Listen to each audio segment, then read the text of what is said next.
ত্রয়োদশ জাতীয় সংসদ নির্বাচন ঘিরে নির্বাচনী অঙ্গনে শুরু হয়েছে টান টান উত্তেজনা। বিএনপি ৩০০ আসনের মধ্যে ২৩৭টিতে এককভাবে প্রার্থী ঘোষণা করে এরই মধ্যে মাঠে নামার প্রস্তুতি চূড়ান্ত করেছে।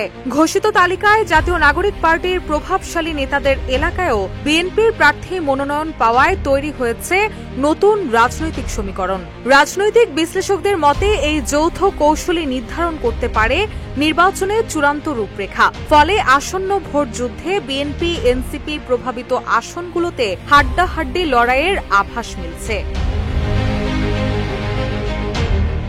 ৩ নভেম্বর বিএনপির মহাসচিব মির্জা ফখরুল ইসলাম আলমগীর গুলশানের চেয়ারপারসনের কার্যালয়ে এক সংবাদ সম্মেলনে আনুষ্ঠানিকভাবে প্রার্থী তালিকা ঘোষণা করেন।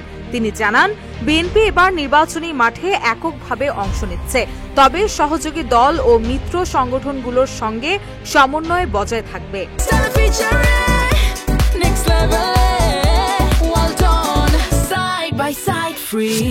ঘোষিত তালিকায় দেখা গেছে রংপুর ৪, কাউনিয়া ও পীরগাছা আসনে এনসিপির সদস্য সচিব আক্তার হোসেনের এলাকায় বিএনপির প্রার্থী হয়েছেন এমদাদুল হক ভরসা।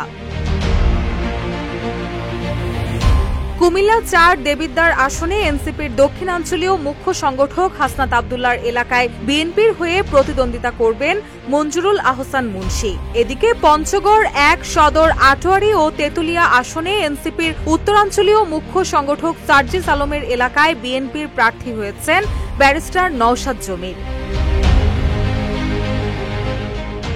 চাঁদপুর ৫, হাজীগঞ্জ ও শাহরাস্তি আসনে এনসিপির মুখ্য সমন্বয়ক নাসির উদ্দিন পাটোয়ারীর এলাকায় বিএনপির প্রার্থী মমিনুল হক। নোয়াখালী ৬, হাতিয়া আসনে সিনিয়র যুগ্ম মুখ্য সংগঠক আব্দুল হান্নান মাসুদের এলাকায় মনোনয়ন পেয়েছেন বিএনপির মাহমুদুর রহমান শামীম। এই প্রার্থী তালিকা ঘোষণার ফলে রাজনৈতিক অঙ্গনে নির্বাচনী হাওয়া আরও তীব্র হয়েছে। বিএনপি ও এনসিপি সংশ্লিষ্ট এলাকাগুলোতে শুরু হয়েছে নতুন ধরনের নির্বাচনী তৎপরতা। রাজনৈতিক বিশ্লেষকরা মনে করছেন, এই সিদ্ধান্তের মাধ্যমে বিএনপি তাদের প্রার্থী তালিকা আরও শক্তিশালী করেছে এবং বিভিন্ন জোট ও সহযোগী দলের সঙ্গে সমন্বয় নিশ্চিত করেছে। রুশা সুর, নিউজ ডেস্ক, ইত্তেফাক।